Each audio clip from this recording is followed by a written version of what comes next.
right, welcome to another episode of the Bulldog Bark. I'm yours truly, the Guru. With me today, I got MD the Dream, Michael DeRosa in the building, as well as Butler's Fighting Crew, BFC. Kyle could not be with us today. All right, boys. So, yeah, I'm a little tired. I'm not gonna lie. There's a little break here between our last podcast and this one. The Dogs are currently on a 5-game losing streak. Is that right? 5? It's not 6, is it? It's 5. I think it's 5. Someone pull it up. Yeah, tell me it's 5. I think it's 5. Have fallen to 13-12 and 4-10 in the Big East. They are currently tied for last place, which is not where you want to be. Obviously, the big news from the UConn game, which we'll talk about, I actually thought that the Dogs showed some fight in that game, which was nice. But Finley got hurt. Good news coming out of that. It was just a wrist sprain, it sounds like. Wouldn't be surprised if he misses the Seton Hall game. But because that would have been detrimental. I mean, we already are down our 2 starting point guards. We basically would have, I think Michael said this in I can't remember what sphere we were talking in, but basically, imagine, I think it was last night on the Spaces, we saying you start Aliagu and Just Evan imagine Haywood. start like if you entered the year. I don't think the starting Right. report of Uliogu Elabor and Evan Haywood was ever planning to start a game R- together. Right. And like now you're basically looking at that scenario on Sundays or tomorrow. So we'll see what happens. And yeah, so next game for the Bulldogs tomorrow, Sunday, home in Hinkle against the Seton Hall Pirates, who need it. Really, we beat them the first game. That was a game where Finley went off. We won on the road. So we'll see what that lineup looks like tomorrow. The spread has not been released yet. I'm guessing because they are waiting to hear on the Finley situation. But anyway, let's talk about the UConn game. I don't even want to talk about the Marquette game. I don't feel like it. So we're just going to talk about the UConn game. I will say the Dogs lost by 10. That was a bad beat for any of you 10.5 or 11.5 point spreaders out there. Yeah. And Michael's pointing to himself, and I would be lying if I said, and I don't bet on Butler games, boys, but this was just one where I was like, okay, this UConn has to have us in this one.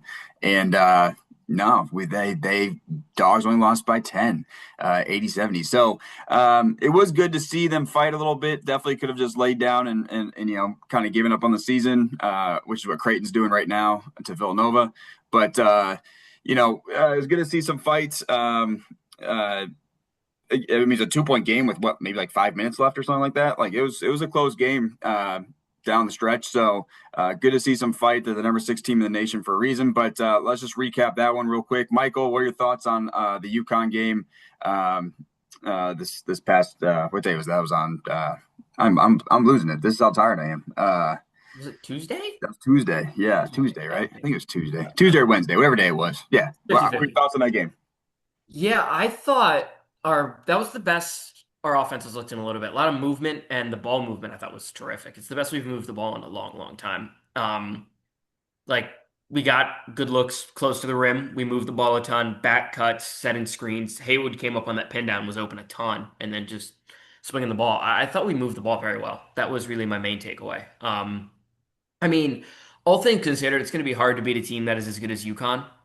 And I thought we gave them a pretty good shot given all of the circumstances, including not having your starting or backup point guard and then losing Finley with like 4 minutes left. And UConn went on a run like when he was in and then 2 when he was out, like it was through both. But like the team even punched back after he was still like on the bench for a while. And it looked like, I mean, just watching it on TV, I don't know if either of you guys were there and like felt it, but like it felt like that's probably his season. It's just what it looked like to me. So dealing with that like emotionally too and still playing through it. I really have no qualms or complaints with how they played in the UConn game. Yeah, I 100% agree with everything you just said. And it's funny because I feel like we kind of said this in past podcasts. Like, yes, UConn is a great team. They're number 6 in the nation, but I always felt like we matched up better with them than like say St. John's, for instance. And to your point, like I loved the ball movement. I don't know where that has been. It just feels, like we were back cutting. We were constantly having guys dive down towards the paint, which I loved. I mean, Traore and guys, I think it's just having a kid. I don't know. My brain is just fried. Drayton Great. Jones, yeah, both, yeah, they were our two leading scorers. If you told me we were going to be in it at the end of the game with Finley and Ajayi both having single digits, I would say you're crazy. But we covered the spread even with that. So, BFC, how about you, man? Yeah, I think that I totally agree. I mean, I thought that the big men really showed out. We and the ball movement was great, but it's just I really think, and I hate using injury as an excuse ever for a season, but I think against these really good opponents where you see Finn has struggled, Ajayi has struggled. I think that's where Jalen is just really, really missed because we are just struggling to find another guy to create his own, get to the rim, get to his spot. Which obviously Jalen was having a little bit of difficulty finishing to start the year, but at the same time he was kind of getting wherever he wanted. Even against Virginia, we kind of saw that he was getting downhill. And even when you're doing that, you can't really double anyone when you have those three guys on the court, three guys that can score at a really high clip. Um, and I just think that's really been the Achilles heel this year is that Ajayi has struggled against these big opponents. Finley has had a couple big games, but has been pretty inefficient in a lot of them when these really good athletic teams are keening in on him, especially in the second halves. He's been limited in a lot of these second halves. So I really just kind of thought it summed up the year where they played well enough to kind of be in it until that like last stretch when UConn just has four or five guys that are getting to their own shot, um, which then just really makes it tough to defend for an entire possession when it's like, okay, even like we've had success, we got it to their fourth option with 10 on the clock, but that fourth option is the number one option on a lot of teams in the country. So I think that's kind of where we're at. I mean, yeah, it kind of sums up the year where that point guard kind of alpha scorer that Jalen is and can be and hopefully is next year. Um, it's tough to get over that when you've got a starting lineup that you definitely weren't expecting to start the year. Yeah, for sure. And kind of a crazy stat that I was just messing around. We have given up in back-to-back games 14 threes and then 13 threes. Not going to win many games giving up that many threes, boys. And the craziest thing is that Marquette only scored 70 points after hitting 14 threes. So Marquette is bad. They're really bad. yeah, We they're should have won not that good. game by 30, but Yeah, another time. we should have. I mean, we shot 33%. I don't want to bring up the Marquette game too much because that about made me sick. But yeah, we shot 33% on offense. And that's the thing that you were talking about earlier, Michael's like I felt like our movement on offense in the Marquette game was like non-existent. It was basically, hey, Finley, like try and like do something crazy. And then it just felt so different than when we played the UConn game. So I don't know if there was an actual like schematic change, if they like noticed something. Feels really late to do that, but that's just my opinion. But yeah, it was night and day differently. I felt like offensively, especially considering again our big guys didn't score, but our I shouldn't say big guys. Our big guys did score. Our main players did not really score. Another interesting thing about that game, and I kind of want to get your guys' thoughts on. Do you guys think that Kaiser didn't start? Do you think that that's just more of like this still him dealing with illness, or do you think that that was actually a move made by the staff? I would think that it was still getting over kind of the illness. Yeah, Because I mean matchup wise, I don't really know why that would be the matchup to bench him. right. Yeah, Yeah, I tend to be with BFC. I mean, he still ended up playing 27 minutes, so I don't know if it was like crazy affecting him, but that would be my speculation. yeah. I just know some guys, some guys just thrive off like a bench role more often. I'm not saying that. I just maybe that's something they were trying to play around with because, like you said, he still played 27 minutes. So you would think if he was like really easing back in from sickness, you'd still. I mean, if they're going to play him 27 minutes, you could start, right? Like it seems like you could do that. So I'm just kind of curious to see that going forward. If maybe he comes off as more like a sixth man. I guess we'll see tomorrow. Some guys just do thrive in those roles better, and maybe it was a way to kind of get him I mean, I guess he had a good game against Georgetown, but get him out of that funk a little bit. But yeah, so you know, again, it's been a frustrating few weeks, and there's been a lot of chatter. We'll do the SHU preview real quick here, and then let's talk about a couple other things too. But I actually didn't get to see the SHU game because unfortunately I had a family member pass and at the funeral that day. So Mike, I'll pass to you first. Kind of just catch them up on kind of how Butler defeated the Seton Hall the first round, and then what you can maybe expect tomorrow, especially if there's no Finley. Yeah, so one thing Butler did, Seton Hall obviously they'll full court press pretty much all game, or like it's not like a real true like lock in press, but like they'll play it pretty tight. Butler just straight up they didn't really struggle with the press just because they had Michael Ajayi bring the ball up literally every single time, and Seton Hall just like eased back because normally their press is just Bud Clark just following you the entire way up the floor. Since it was Ajayi, they didn't really do that. So now that Butler doesn't have really any guards, I wouldn't be surprised if they just let Bud Clark just kind of harass him the entire way up. And then it's like, all right, you're leaving Fosa open where he's a good driver. His jump shot is really not there. So I think stylistically, not having any guards always hurts you. But like even this spot, they're gonna have to be really creative with how you hit Ajayi looks because I mean, you're also not only are you without guards, but you're without your 2 and 3 scorer in all likelihood, right? And would be Jalen and Finley. So that's going to be tough from that perspective. Another thing Butler did, it's the one time they've done this, I feel like in 4 years. And this would have made you very happy if you were watching Guru. They played a lot of zone. They went to that 1-3-1 like a ton, and Seton Hall had no answer for the zone. So those would be the two things that I think those are how we ended up beating. We were able to get the ball across the timeline pretty easily. And then once in like the half court, Butler just really got good looks around the rim.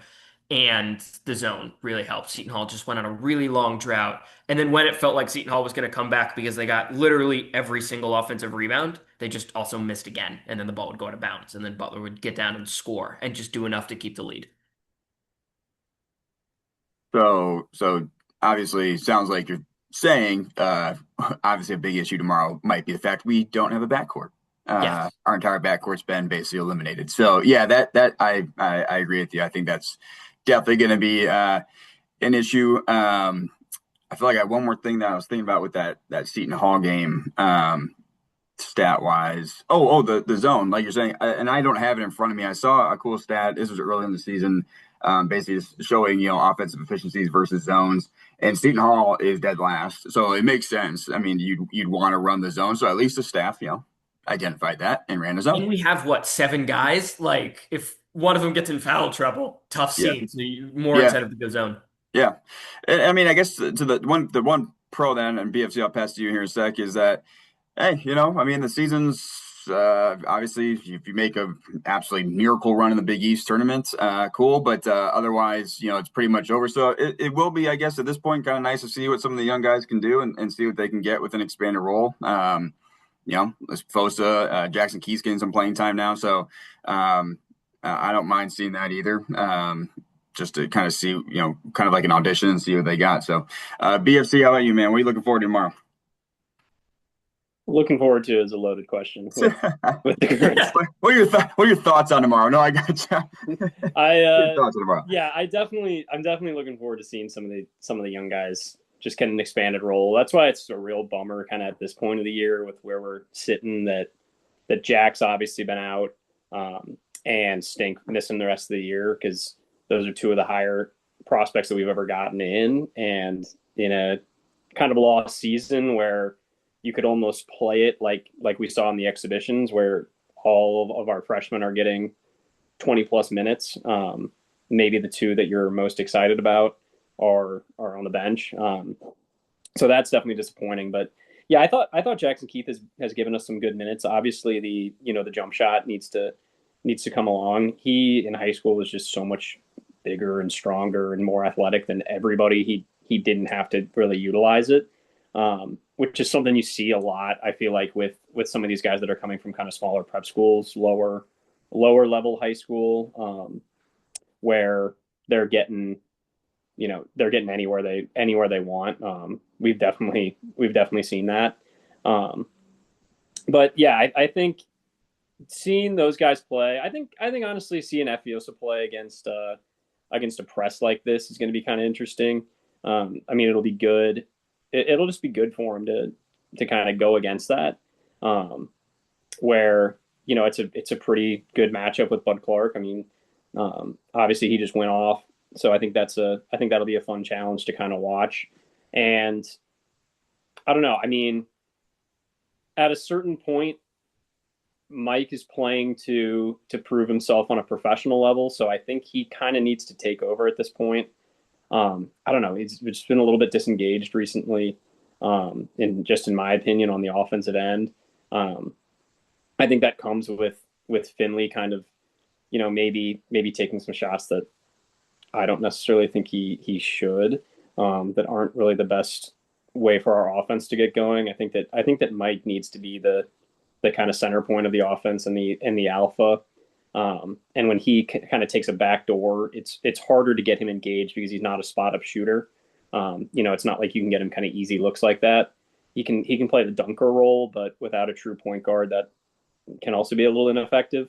Um, so I think seeing him prove to some scouts what we saw in kind of the first 75% of the season so far, would be something I'd look out for too. Yeah, for sure. With Fosa, I mean, obviously Fosa's handle, he's not a true point guard, but I will say, like, he obviously he's got a Big East body. When he had a couple nice passes in that UConn game to guys like cutting down the lane. So, I mean, if he doesn't turn it over against Bud, I'd love to see them keep doing that. I like the way the ball wasn't, like we've already talked about, I like the way the ball wasn't sticking in people's hands last game. I hope that we continue that in the Seton Hall game because our offense looked a lot smoother. We know that Finley's played hero ball a ton of times this year. And, Michael, I know you posted that stat that one time, like when he gets shut down, it just looks so different. Our offense does. But I think part of that's because like we're not moving it outside of that. So it was good to see, it'll be good to see what the young guys can do. So, uh, again, like we kind of said, this season's pretty much over. Again, unless you make like a big run in the Big East tournament, this season's pretty much over at this point. So kind of just looking at next year, and I know right now, let's be candid. There's a lot of questions about whether or not Thad's going to be back next year, and I think a lot of people want to see. There's obviously people that want to see Thad back again, but there's a lot of people that obviously want to see change at the staff level, and then kind of get a fresh start going into next season. So, Michael, I'm going to throw it over to you because, first of all, if you guys, anyone that's listening has not listened to Michael's podcast, he started his own little kind of thing where he's doing Butler basketball, a bunch of other basketball stuff. So definitely give it a listen. I think it's just called like the Michael DeRosa podcast. What's it called? I need a better name for it. I need a better name. Is it called the Michael DeRosa podcast? I have it as the Michael DeRosa show right now, and I'm the not. I like it. I like it. The Michael DeRosa show. But definitely go check it out. He does a really good job of kind of going through some of the coaches that he should Butler make a change next year that he kind of wants to see. So, Mike, I'm going to pass it over to you, and I hate making you kind of do it again on here. You could do a much more abbreviated version, but kind of just walk us through some of those. You kind of went through like ones that you'd like to see, kind of dream hires, and then also just ones you definitely don't want to see, and just kind of recap some of that. Yeah, so for me, things I would definitely not want to see to start is I don't think the program's in a spot where we can just take a G League guy and take a risk on that. I think you need a guy who has won at this level, who would know how to recruit and play in the NIL and the transfer portal era. I think you need some, just because, I mean, at this point, early college basketball was more so like you can get a guy and develop him and that stuff. And like you can kind of translate that now with the portal and just how chaotic everything is. And I don't like Butler's not a team that's like gonna have like a GM just decide to here's the roster, you work with this, right? So I think you need a guy that has some experience with that, and that's why I don't think we can really go the G League route, which would be Barlow, Norad, or really, I mean, I don't know if there's any other G League guy that was to come to college game, but like that archetype. Travis Steele is going to be the name just because I mean Miami, Ohio is still undefeated. They won last night by like 20, I think. Again, like they're very good, and I mean he went to Butler, crosses that bridge, and it makes sense just because like his team is now playing a different style. So I could buy the fact that he's just learned how to coach after coming from Xavier. Um, and like a couple years ago. Those teams were good in the beginning of the season, then completely fell off. But like, I could buy him just buying to this new style of more shooting with the way he wants to coach and now learning how to run his own program. I could buy that. Some other guys I would really like if they would, I mean, conversate with both in your favorite conference guru, the Mountain West, Eric Olin at New Mexico.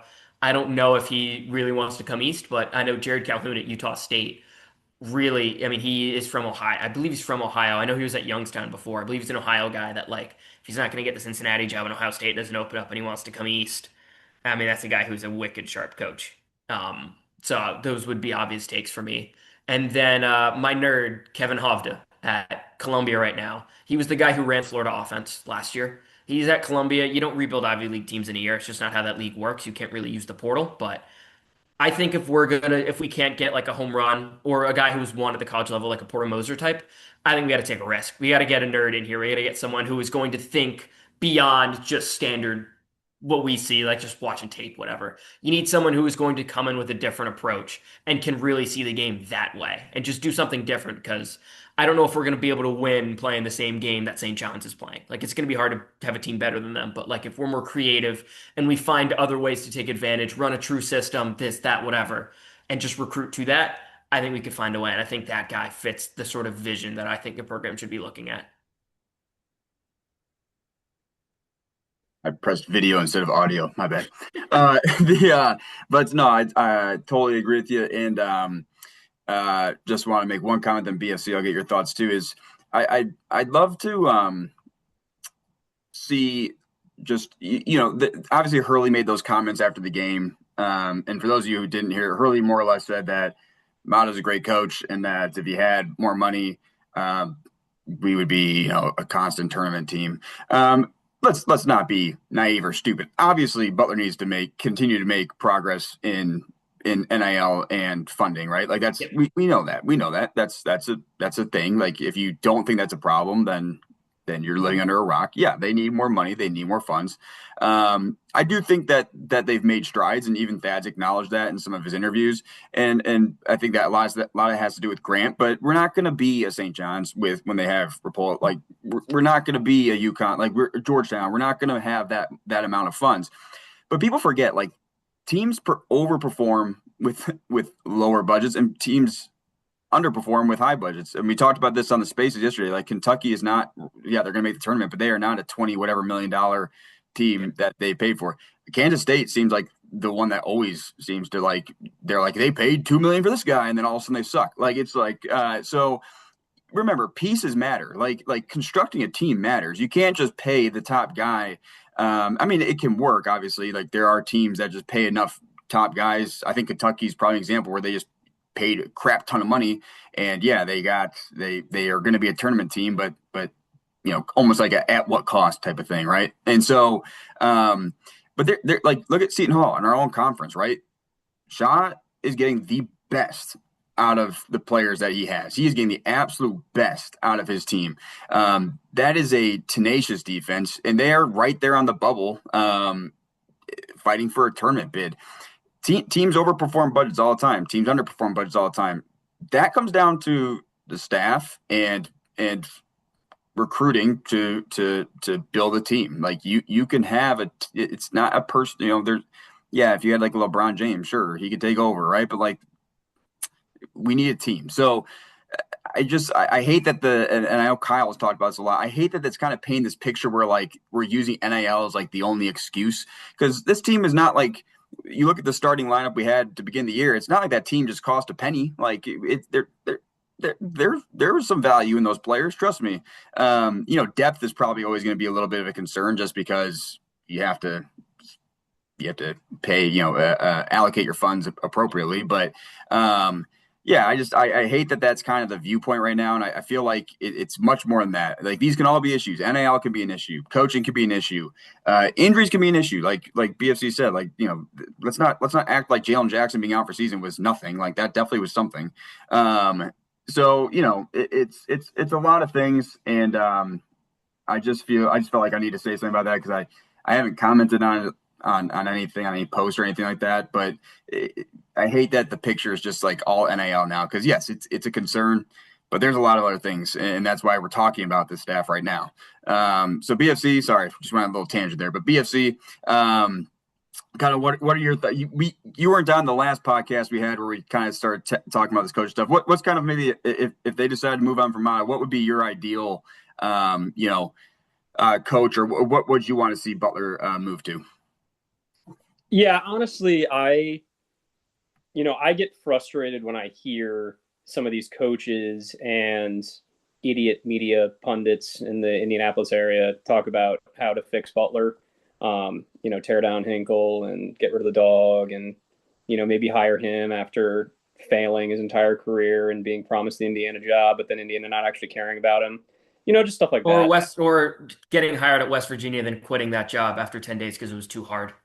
Yeah, like that's probably the candidate I'd look for. Yeah, same. A guy like that. But if we can't get him, I get frustrated when, obviously the Hurley comments. I don't think that he watches Butler basketball, because it's if you are looking at this team and you're like, oh well, Thad's built for the last 4 years these great teams that are built in his system. It's just not the case. But I think the biggest problem is at Ohio State, he was able to get, the big alpha athlete, huge talent. He had Oden, he had Conley, he had Evan Turner, he had these great players that fit his style of kind of a big wing that's dominating dominating the scoring, dominating the pace of the game. And he can kind of out athlete and then surround them with, some shooters and, good depth. That's not something he can do currently at Butler because of the NIL landscape. And the problem is, if you half-ass that version of a team, it's extremely hard to compete, because those teams are, one, more susceptible to lose by games against teams that you shouldn't lose to, and two, really struggle to compete against teams like St. John's and UConn that have similar models, but with more money, where they're affording the higher priced guys and can get the depth in.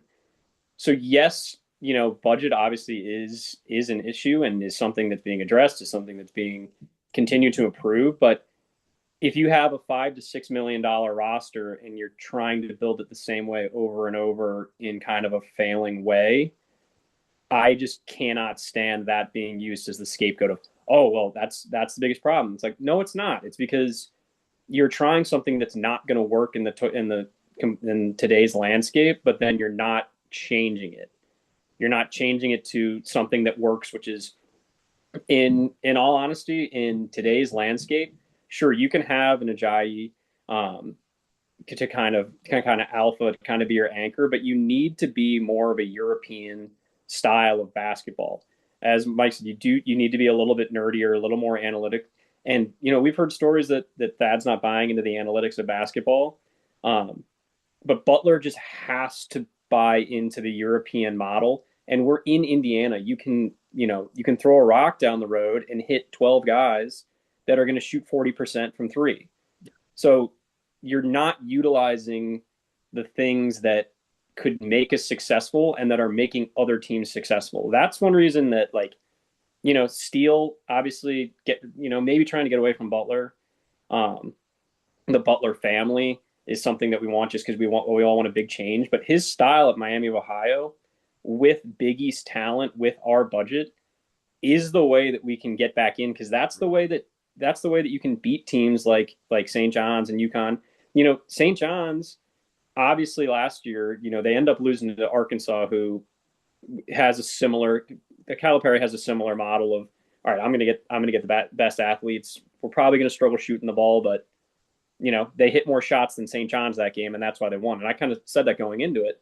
But if you're not going to play like that, the Illinois style right now, sure, we're not going to have that much money. But they get in the big alpha scoring freshman in Wagler, and then they kind of surround him with a European style, which is great ball movement, getting the good shots, getting the most out of your players, because they know, okay, we're probably not going to be able to out athlete out athlete Michigan or Michigan State, where they've got, these high flyers, like, Yaxel's going to be the best athlete on the court. But that's just what Butler has to get to. And it's frustrating that people are just like, oh, well, everything is right except the money. It's not always about the money because other teams are winning with that stuff. I mean, if you put SLU, which has Big East talent that fell off from Big East caliber teams, I mean, they've got Trey Green, who was at Xavier. They've got De'Aaron Brown, who was recruited by Butler, ended up going to Boston College last year. They have these players that are Brady playing. Dunlap too, who was at St. Yep, John's. Brady Dunlap, exactly. Yeah. Who are playing this kind of high level shooting style of basketball that is exactly what Butler needs. If you put SLU into the Big East right now, I think that this roster is still a tournament team. And Butler can afford SLU's roster. So, everyone can say what they want. They can kind of go off, get their clickbait, whatever. But Butler has the capability of building a tournament team every year if they change their ways of thinking and are like, Thad, you don't have a top 20 budget and you're not going to, so stop trying to create a team that would rely on it being a top 20 roster. You need to build a team. And even with, Jalen getting hurt, I still don't think it was going to end up being a tournament team because of the holes that we have. So I think, my dream hire, as Mike said, mine would also be Porter Moser, just because I get afraid of hiring an assistant in our current state. I think if we have another miss, taking a risk, I'd be totally behind it. I think that it could be a home run, but kind of trying to just drive one in the gap and get a double, get to the tournament a couple times in the next few years is the way that I would go, just because if this was right after Laval, I think that could have been, I would have been gung-ho for that. With 2 straight misses and kind of, 8 straight years of, obscurity in the college basketball landscape, you kind of have to hit it right. So yeah, I think a Porter Moser, a guy that's looking similar to what Shaka had, where, not even that Oklahoma's not Texas, and they don't really care about basketball that much. But a guy that's maybe coming down from the Big 12 SEC, like Porter Moser, that wants to get back to his roots of a basketball-centric school in the Midwest where his ties are, and he understands the landscape. I think that would be my ideal candidate. I think you got to make some big calls first. And yeah, please, everyone go listen to Michael's, because he breaks down all the candidates super, super well. But yeah, I think Porter Moser would be my top target, and you got to make him say no, and don't go in there with a weak offer. Yeah, and you guys have kind of the same, because Michael talks about having like a system, working through a system, not recruiting like the same way as like a St. John's, right? But like trying to kind of like you were saying, like in a European style type thing, where basically it's the pieces that fit together, right? Like instead of trying to just recruit the most athletic top talent, find the pieces that fit. Like again, I'm going to bring up Seton Hall again too, because we were kind of all chuckling a little bit when we had those pieces, when we saw their pieces coming in, but their team works, right? So just find the pieces that work. That's what I care the most about. I want to find a coach that is assessing talent, and to not say the staff hasn't had some, like that Ajayi pickup is a great find, and and I'm sure you got him at a discount after the year he had at Gonzaga. So like finding those is awesome, but just again, yeah, like to your guys' points, just you have to we just have to have a coach who knows how to navigate the portal, who's familiar with how this works, and is good at assessing talent. Like you're the SLU team. The SLU team doesn't have any guys that you like looked at and you're like, oh my gosh, but like they are a great team. Like you have to have a team. And so I just really hope that we don't just take the easy route. I hope there's and I don't think Grant will, and I think it's going to be I think he's going to do a really good search, and let's hope. Obviously, no matter what we end up with, I'm going to be still cheering for this team. So let's hope, though, it's something that I hope it just. I really hope it's something that energizes the fan base, because I think we all can agree on a few that will not energize this fan base. So let's hope that it is one that does. So yeah, and then kind of the last piece. I know we've been talking about a lot of different things here, but I'm never going to talk about, every year, these are 1-year contracts, right? Like every year there's going to be guys moving everywhere. So never going to talk about like, who we hope to like leave or whatever, but basically Butler can return almost everyone except for basically Traore, Ajayi, Yame Butler. and Yame Butler. Yes, correct. So let's just focus on, like, I'm not going to say who are maybe some of the guys that you absolutely, whether we have Mata again, or, obviously, hopefully, I think we can all agree we all kind of want a fresh start. So, with a new staff, who would you say is a couple players maybe that you absolutely want to see back at Butler next season? Michael, I'll start with you. So one thing for me is just to mention this off the top. The NCAA has a new rule in place where the portal doesn't open till April 1st. And like if you fire a coach after that or whatever, the players will not leave until they have to meet with the coach first. Or it's like 5 days after the coach is hired, whatever it is. I guess technically you can't force them to like take a meeting, but like you have to take some time before you make the decision to enter the portal. I think that makes a huge difference for Butler making the hire this year versus if it was last year. I mean, it would completely change how you approach the offseason, because if it wasn't like that, you're pretty much looking at a team that probably needs 13 new guys. Now you can have that conversation, keep a couple. The guy for me, I think I would prioritize most keeping if I was the next coach of Butler would be Stink. Just mainly because one, he's shown flashes, he's young, and two, he's local. So you can keep that ties if you get him going, and he's a guy that really showed flashes. Like I think that would be a statement to say, yeah, we're staying, like we're here and we got this guy. And like it's our guy, it's Indianapolis's guy, the guy from Lutheran North Lawrence North, excuse me. I don't know why I said Lutheran. Like I think that would make a really strong statement. That would be the first guy I would really look at retaining. And then from there, it's just really like style fits. But Stink would be I think Stink staying would really send a message. That's the one to me. Yeah. No, I 100% agree. Especially with, I feel like there's been a big attempt to, really build or kind of get connected with the indie market, right? Like, or even with some of the walk-ons or like guys, like we've kept it very indie based, and I like that. Just keep building those connections as best you can. So definitely, yeah. Obviously, Stink I think showed some great flashes, and we need a point guard. Kind of, we've talked about this a little bit before, but like in the 4 years that Mata's been here, we've really had 1 year with like a true senior point guard, and that's when Posh was here, and that was by far the best season. So like it's kind of a necessary thing, right? So anyway, BFC, what about you? Yeah, I mean, I totally agree with that. I think you'd be hard pressed to make an argument for anyone else. Because the thing that I was really impressed with this year, I mean, until the injury with Stink was, going into the season, he was told, and we all were expecting, all right, you're gonna be the two, right behind Jalen. You're gonna learn, he'll still play significant minutes. I think everyone was kind of expecting him between maybe 15 and 20 minutes a game. But then not only was he thrust into the starting role, but he was thrown into the starting role right for conference play in the Big East that has a lot of talent at point guard and a lot of very aggressive defenses. But I don't think I've seen, other than when he was kind of sick, he had 1 or 2 games there where he wasn't playing at 100%.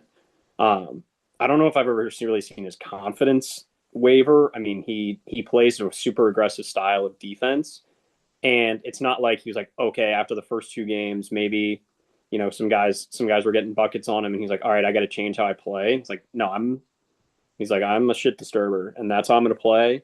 That's how I played in high school. That's what they recruited me to do. And he just kept getting better and better and better. And I think his vision got better on offense. I think that his pace got a lot better. He, played with a lot more patience and didn't have as many of the kind of the frantic mistakes that that maybe we saw, at the beginning of the year. Um, but I'd be really sad if I see that graphic pop up of the, thank you Butler Nation. I think getting a coach in, and obviously, we're talking about something that hasn't happened yet and moving on from the staff. I think, maybe there's an expectation to just because of how this year went. Um, but if a new staff is coming in, yeah, I think that would be big for not only to kind of build the team around because point guards can be really tricky to get in.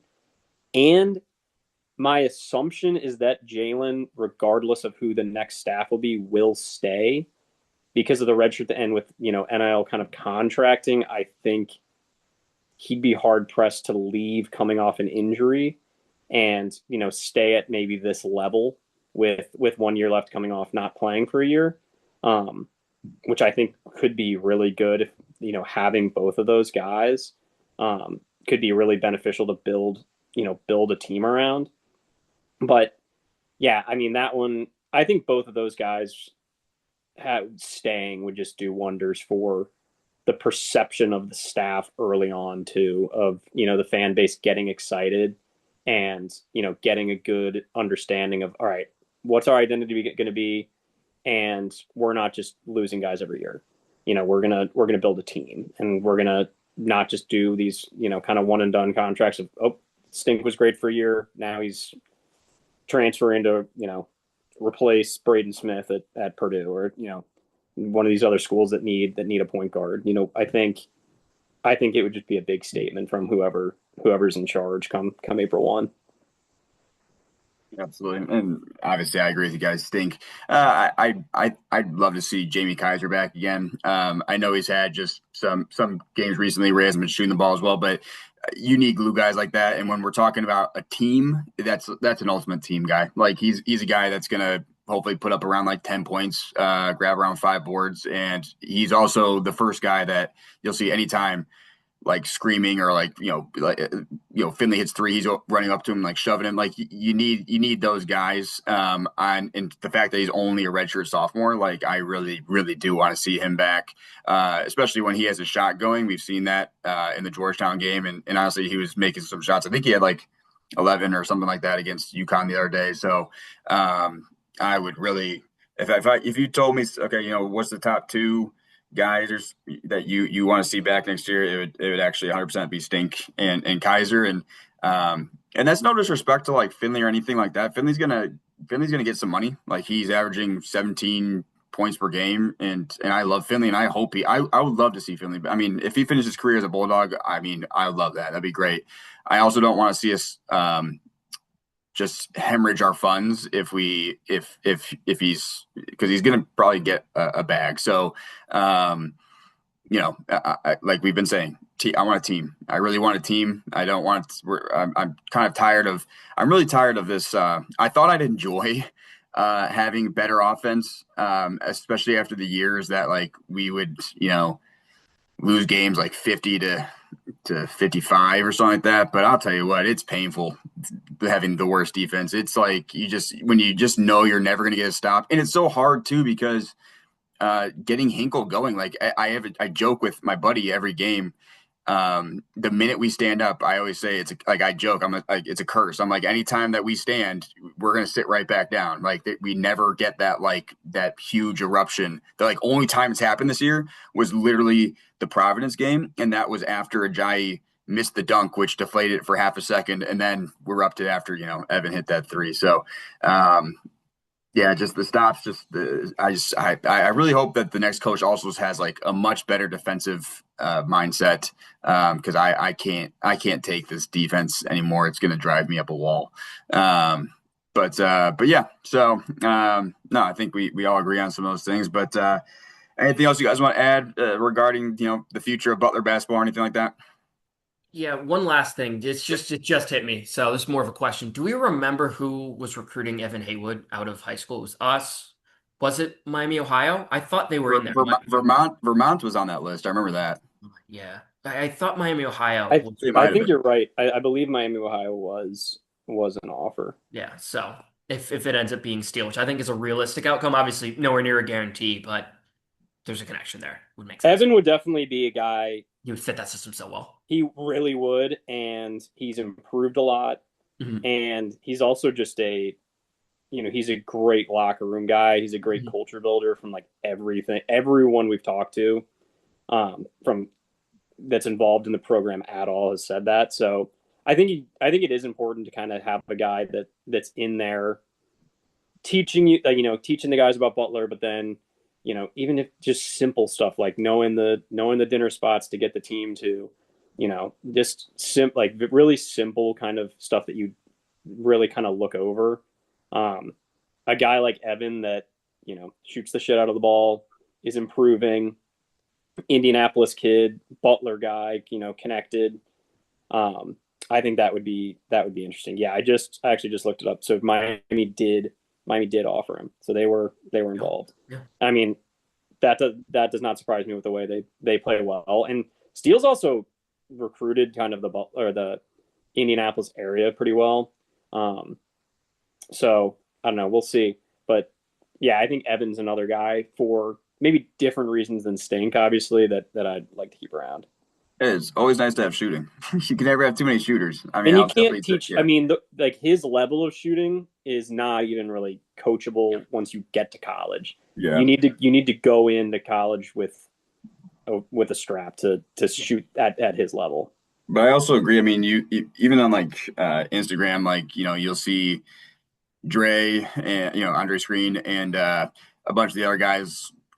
All the older guys are always posting about whenever Evan Haywood does something. They're always, so it just shows you what kind of character he is. And so I agree. You need to have a locker room guy, and you need to have some sort of culture. So being the indie guy, I think that would be another great piece along with Stink to keep around, to keep that indie base going for sure. Well, and actually one last thing, because I'm watching the Xavier Marquette game right now, and Xavier and I hate to talk about the enemy in like a positive light here, but I mean, Xavier's a prime example of what I would love to see next season. Like, even if we don't make the tournament, like, right, I don't care. Like, I want, like, Xavier fans are excited right now. They're excited because Richard Pitino has done a phenomenal job with this team, right? I mean, this is a team that a lot of us didn't think was going to be much of anything. Yeah, it took them a second to kind of figure it out, but I mean, it's I'm nervous about Xavier for the next few years, because Richard Pitino is looking like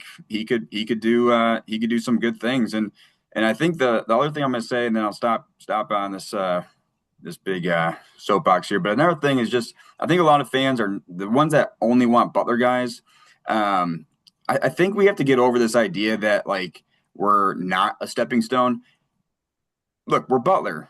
Like, if our coach kills it, like for 4 years, he's gonna go. Okay, like there's gonna be some huge job that offers him. Okay, that's for most Big East. That not most, but it's for like several Big East teams. I would go as far as to say most. Really. Most, yeah. I mean, yes. There's a lot of pretty much. It is what it is. You're a basketball only conference, so. At the end of the day, guys, look, Utah State's a great example. They continue to make great hires, and they lose their coach like every year because they're making fantastic hires. Now, do I want that? No, but I'm saying if we can get like 3 great years and then have a competent AD and a competent program in place that makes the right hire, like you have to go that way. You can't just hope and pray to God that a coach with, again, no, a G League coach who has Butler ties, but we can't keep doing that. We have to find the best coach, like a Holtman at the time, and if they're gone in 3 or 4 years, then you try again, right? Like that's what you got to do. So that'll be my spiel on that. But anyway, all right, we've been talking a lot. So again, tomorrow I think we play at 6 in Hinkle. We play good old Seton Hall, who desperately needs a win against us, but maybe, why not play spoiler, boys? You got nothing to lose. Let's have some fun, right? So 6 o'clock tomorrow, Hinkle Fieldhouse. Definitely get to Hinkle, check out the dogs, and yeah, let's just try and have some fun down the stretch here. Kind of, again, play spoiler, but as always, go Dogs.